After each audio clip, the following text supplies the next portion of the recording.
yozning issiq kunlarida muzdek suvda mevalarni suv tagida sovutib yeyishga nima yetsin?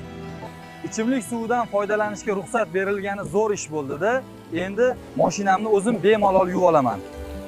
Hurmatli iste'molchilar, bu imkoniyat imtiyoz emas. Siz bu me'yorni noto'g'ri tushunibsiz.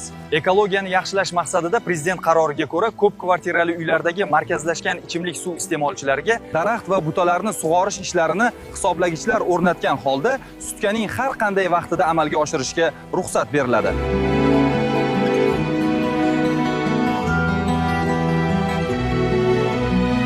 Agar siz ushbu qoidalarni buzsangiz, qonunchilikda belgilangan tartibda choralar ko'riladi.